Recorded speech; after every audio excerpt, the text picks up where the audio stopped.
Hello everyone केमिति अछंती आशा करूची कि भलरे थिबे हेल्थी थिबे। आज आम यही वीडियो माध्यम रे माइग्रेन विषय रे जानिबा। माइग्रेनटा कौन को मानक माइग्रेन हबार संभावना अधिक एवं शेष रे आम जानिबा जे माइग्रेन को बोली डायग्नोस करा जाए एवं तार ट्रीटमेंट किपरि करा जिवो। देखंतु माइग्रेन कौन से रोग नुह, एटा गोटे हेल्थ कंडीशन जो थे नॉर्मल मुंड व्यथार बहुत अलग पेन होता है। आउ यार लक्षण गुड़ाक पर्सन टू पर्सन अलग अलग हो पारे एवं माइग्रेन किसी समय छाड़ी छाड़ी बारंबार अटैक करें। यहाँ माइग्रेन मुख्य लक्षण ता सह बांती बांती लगे, दुर्बल फील करवा, मूड चेंज होगा एवं टायर्ड फील करवा परिका लक्षण देखा जाई पारे। जो व्यक्ति को माइग्रेन होइथिबो ताको ब्राइट लाइट देखा इरिटेट लगी थाए, नॉइस किंबा लोकों कथा शुणवाई भी ठीक लगेनी एवं स्ट्रॉन्ग स्मेल शुणापी इरिटेट लगी थाए। ए तीनटा लक्षण भितर गोटे किंबा दुईटा देखा दे पारे किंबा एका सांगरे ए तीनटा जाक लक्षण गोटे माइग्रेन रो पेशेंट रे देखा जाय पारे। जदि आम माइग्रेन रो ड्यूरेशन उपर कथा हेबा ताहले माइग्रेन किछि घंटार किछि दिन पर्यंत भी चली पारे एवं आपनक डेली लाइफ रे प्रॉब्लम क्रिएट करि पारे। माइग्रेन एपिसोड रो लक्षण गुड़ाक मध्यरु मोस्ट कॉमन लक्षण हेउछि जे माइग्रेन रे मध्यम रु सही न पारिबा पर्यंत दबदब किना मुंडरे पेन हबो, आउ सेटा भी मुंडर गोटे साइड रे पेन हबो। माइग्रेन बेसिकली केतेटा कारण रु देखा जाय थाए। जेते बेले ट्राइजेमिनल नर्व जो नर्व की आम बेक पाखरे लागि रही थाए जदि प्रॉपर्ली काम न करे ताहले माइग्रेन देखा जाय थाए। सेकेंडली आमर जो ब्रेन केमिकल अच्छी सीरोटोनिन तार परिमाण कम हेले मध्य माइग्रेन देखा जाए। एवं 3 नंबर कारण होची मुंड भितर थिबा ब्लड वेसल्स ठीक हिसाब रे जदि काम न करे ताले मध्य माइग्रेन एसोसिएटेड मुंड व्यथा देखा जाय पारे। केतेक लोकंकर माइग्रेन निर्दिष्ट समय रे बारंबार होता है, जेमिति कि केतेक महिलांकर मेन्स्ट्रुएशन आरंभ होगा किछि दिन पूर्वर माइग्रेन हो पारे। सेहीपरि सप्ताह सारा अधिक काम किंबा मानसिक चाप रहा परे वीकेंड दिन मध्य माइग्रेन आरंभ होबार संभावना थाए। माइग्रेन आक्रमण नथिबा समय रे मध्य माइग्रेन रे पीड़ित व्यक्तिंकर किछि समस्या रही पारे। सेमानंको पाठ पढ़िबा, काम करिबा किंबा कोनोसी कथारे मन लगाइबारे असुविधा हो पारे। या सहित मन खराब रहिबा जाको डिप्रेशन कहूचे, अधिक चिंता किंबा भय करवा जाको आम एंजाइटी बोली कहूचे, सबु बेले टायर्ड फील करवा, भल निद न हेबा एवं शरीर रे ठंडा ठंडा लागिबा किंबा शीत लागिबा बोली समस्या मध्य देखा दे पारे। माइग्रेन अनेक प्रकार रही, सेथिरु गोटे प्रकार हेउछि माइग्रेन विथ ऑरा। एथिरे मुंड व्यथा आरंभ होगा पूर्वरु किंबा मुंड बिंदा सहित किछि विशेष लक्षण देखा जाय पारे। ए लक्षण माने साधारणतः आखिरे प्रभाव पकाए, जेपरे कि आखिरे आगरे छोट छोट बिंदु, जिगजैग रेखा किंबा चमकुथिबा आलोक देखा जिवो। केतेक लोकंकर कथा कहिबारे मध्य असुविधा हे पारे। एहा छडा हाथ, पाद किंबा शरीरर अन्य अंशरे सुई फुटुथिबा किंबा झिनझिन लागुथिबा अनुभव मध्य हे पारे। माइग्रेन रो संपूर्ण भल हेबा पाई वर्तमान पर्यंत कौनसी स्थायी चिकित्सा नहीं, केवल ठीक औषध और चिकित्सा द्वारा यार लक्षण को नियंत्रण करी हेबो एवं व्यथा को कमाई हेबो।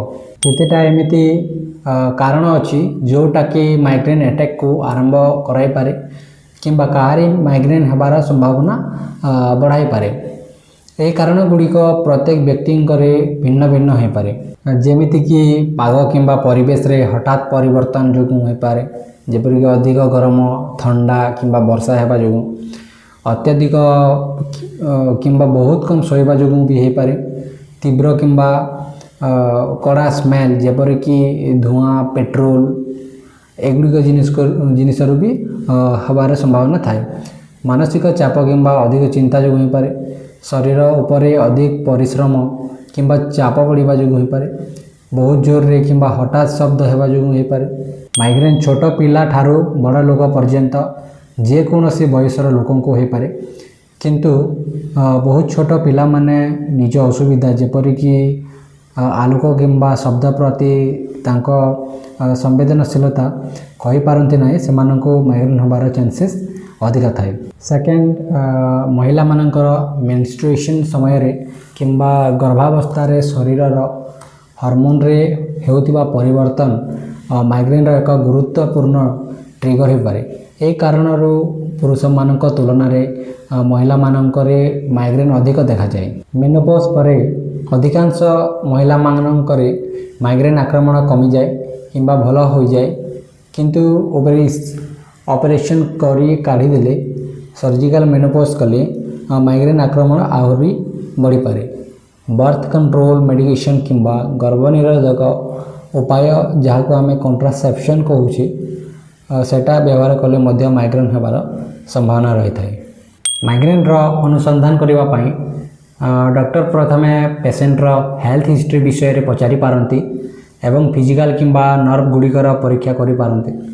ସେ ମୁଣ୍ଡ ବ୍ୟଥା ବିଷୟରେ କିଛି ପ୍ରଶ୍ନ ମଧ୍ୟ ପଚାରି ପାରନ୍ତି, ଯେପରିକି ମୁଣ୍ଡ ବିନ୍ଧା କେବେ ଆରମ୍ଭ ହୁଏ, କେତେ ସମୟ ପର୍ଯ୍ୟନ୍ତ ରହେ, ପେନ୍ କିପରି ଫିଲ୍ ହୁଏ, କେଉଁ କାରଣରୁ ଏହା ଆରମ୍ଭ ହୁଏ, ଏସବୁ ଡକ୍ଟର ଆପଣଙ୍କୁ ପଚାରି ପାରନ୍ତି।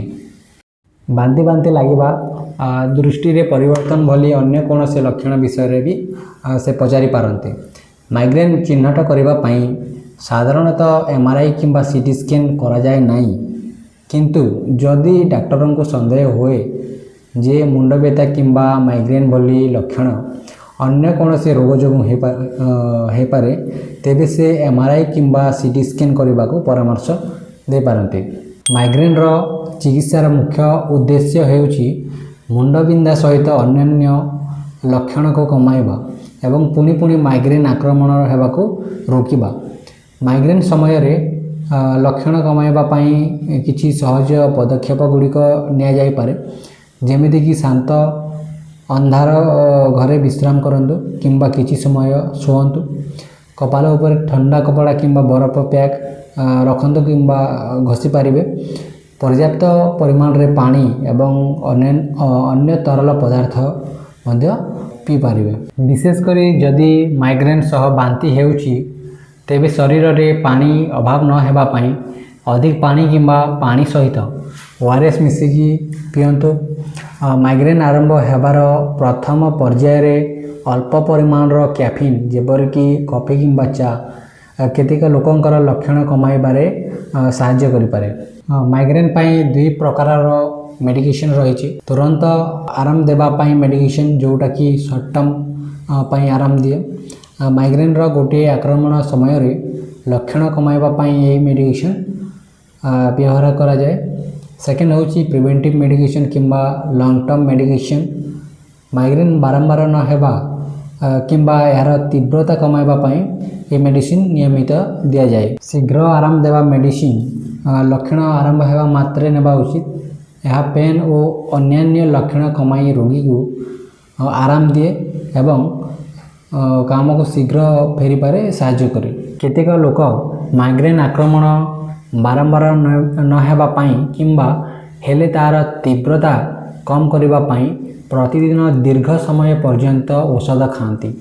ଯେଉଁମାନେ ମାଇଗ୍ରେନ୍ ପାଇଁ ଔଷଧ ନେଉଛନ୍ତି କିମ୍ବା ନେବାକୁ ଚାହୁଁଛନ୍ତି, ସେମାନେ ଔଷଧ ଆରମ୍ଭ କରିବା ପୂର୍ବରୁ ସେହି ଔଷଧର ସମ୍ଭାବ୍ୟ ସାଇଡ଼୍ ଇଫେକ୍ଟସ୍ ବିଷୟରେ ଥରେ ଡାକ୍ତରଙ୍କୁ ପଚାରି ଭଲ ଭାବେ ଜାଣିନେବା ଉଚିତ। ମାଇଗ୍ରେନ୍ ଥିବା କିଛି ଲୋକଙ୍କ ମସ୍ତିଷ୍କରେ ସେରୋଟୋନିନ୍ ନାମକ ବ୍ରେନ୍ କେମିକାଲର ପରିମାଣ କମ୍ ଥାଏ। ମାଇଗ୍ରେନ୍ର ଚିକିତ୍ସାରେ ବ୍ୟବହୃତ କିଛି ଔଷଧ ଏହି ସେରୋଟୋନିନ୍ ଉପରେ କାମ କରି ଲକ୍ଷଣ କମାଇବାରେ ସାହାଯ୍ୟ କରେ। କିଛି ଔଷଧ CGRP ନାମକ ଏକ ପ୍ରୋଟିନ୍ ଉପରେ ମଧ୍ୟ କାମ କରେ। ଏହି ପ୍ରୋଟିନ୍ ଶରୀରରୁ ମସ୍ତିଷ୍କକୁ ପେନ୍ର ସିଗ୍ନାଲ ପଠାଇବାରେ ସାହାଯ୍ୟ କରେ। ଏହାକୁ କଣ୍ଟ୍ରୋଲ କଲେ ମାଇଗ୍ରେନ୍ର ପେନ୍ କମିଥାଏ। ମାଇଗ୍ରେନ୍ର ସର୍ଟ ଟର୍ମ ଟ୍ରିଟମେଣ୍ଟ ପାଇଁ କେତେଟା ମେଡ଼ିସିନ୍ ୟୁଜ୍ କରାଯାଏ, ଯେମିତିକି ଟ୍ରିପ୍ଟେନ୍ ଡେରିଭେଟିଭ୍ସରୁ ସୁମାଟ୍ରିପ୍ଟେନ୍, ଜୋଲମିଟ୍ରିପ୍ଟେନ୍, ଏର୍ଗୋଟ୍ ଡେରିଭେଟିଭ୍ସରୁ ଏର୍ଗୋଟାମିନ୍, ଡାଇହାଇଡ୍ରୋ ଏର୍ଗୋଟାମିନ୍, OTC ମେଡ଼ିସିନ୍ରୁ ନାପ୍ରୋକ୍ସେନ୍, ଆଇବୁପ୍ରୋଫେନ୍, ଆସ୍ପିରିନ୍, एगुड़ाक यूज करा जाय पारे। जो लोक मानकर सप्ताह को थरे किंबा ताठारो अधिक थर माइग्रेन होए सेमानंको साधारणतः माइग्रेन आसीबा को रोकिबा पाई प्रिवेंटिव मेडिसिन दिया जाए। सेपरी माइग्रेन कम थर हेले मध्य बहुत तीव्र हेले सेमानंको मध्य प्रतिरोधक चिकित्सा दिया जाय पारे। समस्तंक पाई एके औषध समान भावे काम करे नाही। ठीक औषध बाछिबा को किछि समय लागि पारे एवं केतेक लोकंकु भल फल मिलिबा पूर्वरु अनेक प्रकारर औषध ट्राए करबा को पड़ी पारे। माइग्रेन रो प्रिवेंशन पाई बीटा ब्लॉकर को फर्स्ट लाइन मेडिकेशन हिसाब रे कंसीडर करा जाए। एथिरे प्रोपेनोलोल मिटोप्रोलोल दिया जाय पारे। या छड़ा calcium channel blocker antidepressant मध्य डॉक्टर आपन को प्रिस्क्राइब करि पारंती।